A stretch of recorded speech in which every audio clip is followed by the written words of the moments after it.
ምነው ገረመሽ? በፍጹም እንደዚህማ አይሆን። እንግዲህ ምን ታረጊዋለሽ? ሆነ ባላለሁ። እሺ ግን እንደዚህ ፈሪ ሰው መታወቅ አልፈልግም ነበር። እሺ ምን ላድርግልህ? እዩ እሺ ቢያንስ እስከሚሄድ ድረስ ሰላም እንሁን። እሺ እንዴ ረሳሽ እንዴ?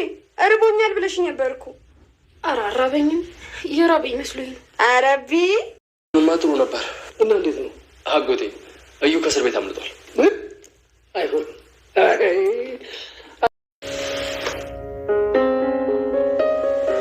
የመጣንባቸው መንገዶች እያሰብኩ እና እንዴት አየሻቸው?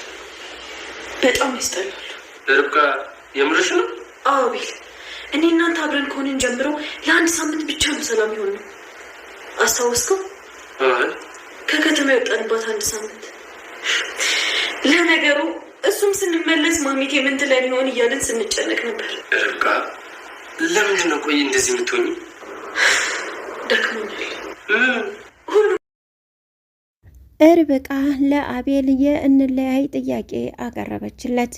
እኔ እናንተ አብረን ከሆነን ጀምሮ አንድ ሳምንት ናት በደስታ ያሳለፍናት። ስለዚህ ፈተናችን በስቷል። ስለዚህም መለያየት አለብን ስትል ለአቤል ጥያቄ አቅርባለታለች።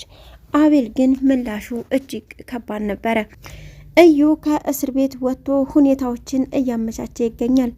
ማሚቴ በልጇ መታገቷን ዛሬ ላይ ሁላችንም የምናውቀው ነው። ማሚቴም ተይ እንጂ ልጄ እያለች በተደጋጋሚ ልጄ በማለት እየጠራቻት ትገኛለች። ሰምቼው የማላቀውን ቃል አትጥሪብኝ በማለት እንግዲህ እንደምትበቀላትም ማቲ አስጠንቅቃታለች። ሰላም ጤና ይስጥልኝ ውድና የተከበራችሁ ተመልካቾቼ እንዴት አላችሁ? እግዚአብሔር ይመስገን እኔ በጣም ደህና ነኝ። በያላችሁበት ሰላማችሁ ይብዛ እያልኩኝ ዛሬ ደግሞ ርብቃ ክፍል 40 ይዤላችሁ መጥቻለሁ። እስከ ቪዲዮ ፍጻሜ ድረስ ከኔ ጋር ቆዩ። ማሚቴ በልጇ መታገቷን ሁላችንም የምናውቀው ነው። ዛሬ ላይ እንግዲህ እዩ ከእስር ቤት ወጥቶ ወደ ማቲ ጋር ሄዷል። ማቲም ያየችውን ነገር ለማመን እጅግ ነበረ የደነገጠችው።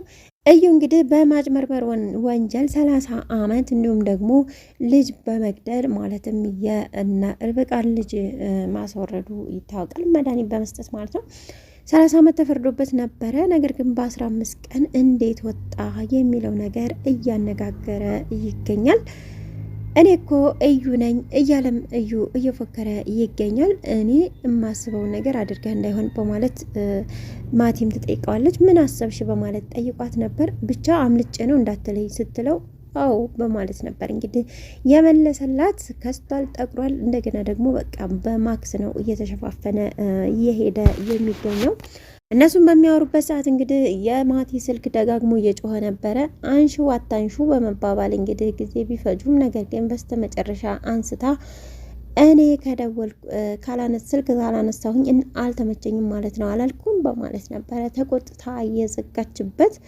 በኋላም እንግዲህ የደበቅሽ ነገር አለ ንገሪ በማለት እዩ ያስገድዳታል።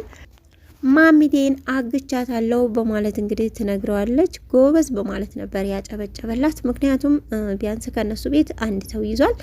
ነገር ግን ወደ ታገተችበት ቦታ በመሄድ እንግዲህ አንተነህ እንደዚህ ያሳገትከኝ በማለት ማሚቴ ትናገረዋለች። እዩም አዎ ነበረ እያላት አውቅ ነበረ አንዲት ነገር ብታደርግ በኋላ ይጸጽትሃል አለቅም ደግሞ በማለት ትናገረዋለች። እሱን አብረን የምናየው ይሆናል። ልጅሽን አንቄ ነው የምገልልሽ አንድ ነገር አድርጊና በማለት እንግዲህ በልጇ ያስፈራራታል። እሱ ሲወጣ ደግሞ ማቲ ገብታ ነበረ። ማቲም እንግዲህ በእናቷ ላይ እጅግ እየቀለደች እና እያፌዘች ነበረ። እጇን በማየት ውይ የሰራተኛ እጅ ነው፣ ጎበዝ ሰራተኛ ነሽ ማለት ነው፣ እንደው አንቺን ሳልበቀልሽ እያለቻት እንግዲህ እየተናገረቻት ነበረ። ብዙ ነገር ስታደርጋት ነበረ። ያው ለመናገር ስለፈለገች አፏን ትፈታታለች። ተይ ልጄ እንደዚህ አታድርጊ፣ ቆይ አንቺ ነሽ እንዴ እዚህ እንዴት መጣሽ በማለትም ጠይቃት ነበረ። ልጠይቃት የመጣች ነው የመሰላት። ነገር ግን እሷ ልጠይቃት ሳይሆን ያሳገተቻት እሷ እንደሆነች ራሱ ማሚት ያላወቀችም ነበረ። ነገር ግን ማቲ እኔ ነኝ ያሳገትኩሽ እንዴት መጣሽ ትኛለሽ እንዴ በማለት ነግራታለች። እንዴት እንደዚህ ታደርጊያለሽ ልጄ? ታይ የሚጸጽትሽን ነገር እንዳታደርጊ በኋላ ይጸጽትሻል በማለት እንግዲህ በተደጋጋሚ ነግራታለች። ነገር ግን ምንም ነገር አይጸጽተኝም፣ እንደውም ምንም ሳላረግ ከሄድኩኝ ነው የሚጸጽተኝ በማለት ነው የተናገረችው። አሁን ላይ ያው ወረቀት ስለጠፋ ነው ይህ ሁሉ ነገር እየተፈጠረ ያለው።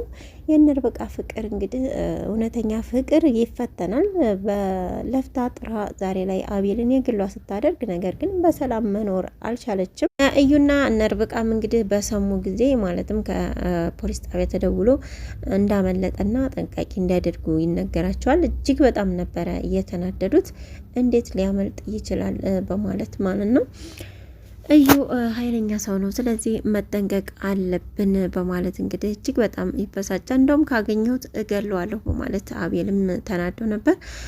ያው ሴት እንግዲህ አረጋጊ ናትና ባል ሲናደድ ሚስት አረጋጊ ናት።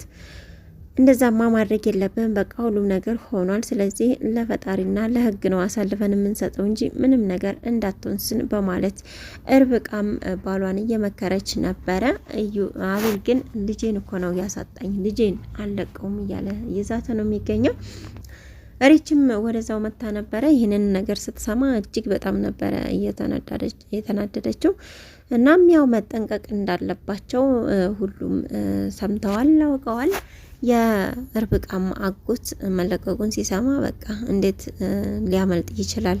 ነገር ግን መጠንቀቅ አለባችሁ በማለት እንግዲህ መክሯቸዋል። ሪችንም እንግዲህ አውርቷት ነበረ። ቆይ ስራ የለሽም እንዴ በማለት ጠይቋት ነበር። ያው ሱቅ ስለሆነ በፈለኩ ሰዓት ዘግቼ መክፈትም ስለምችል ዘግቼ ነው የመጣሁት በማለት ትነግረዋለች። እና ሱቁን ዘግተሽ ነው እዚህ የመጣሽው ቢላት፣ አዎ ርብቃ እኮ እንደተጨነቅ ብዬ ነው አብሬያት ለመሆን ፈልጌ በማለት ትነግረዋለች። የርብቃም አጎት እንግዲህ እጅግ በጣም ነበረ ያደነቃት። ጓደኝነታችሁ በጣም ነው ደስ የሚለው፣ እንደዚህ አይነት ጓደኝነት ሲኖር በጣም መታደል ነው። ሁለታችሁም አንድ አይነት ልጆች ናችሁ። በቃ ከዚህ በላይ ደግሞ በደንብ ተጠያይቁ፣ ተደጋገፉ በማለት እንግዲህ ምኞቱንና እንዲሁም ጥሩ ሀሳቡን ገልጾላቸዋል። ናው ግድ ነው። አንዳንድ ሰዎች እኮ ያው የጓደኝነትን ጥቅምና ጓደኝነት ምን እንደሆነ ስለማናቅ ገብተን ወዲያው ደግሞ እንወጣለን። ስለዚህ ትክክለኛ ጓደኛ በሀዘንም በችግርም ጊዜ በደስታም ጊዜ አብረው መሆን አለብህ በማለት ነው እንግዲህ ሪችም እየተናገረችው። እዩም ወደ ግብረ አበሩ በመደወል እንግዲህ ማናት ማቲ የለችም በማለት ማቲ ቤት ቁጭ ብሎ እንግዲህ ስልክ እያወራ ነበረ። እሷ ደግሞ ውጭ ላይ ሆና እያደመጠችው ነበረ።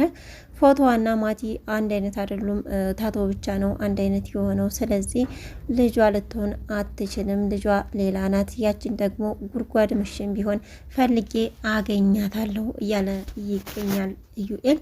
ማቲ እንዳሰማ እያሉም ነበረ። አትሰማም፣ ችግር የለውም አስበኸዋል፣ ግን ልጇ እንደሆነች እናቷ እንደሆነች ብታውቅ ኖሮ በማለት ይነግረዋል።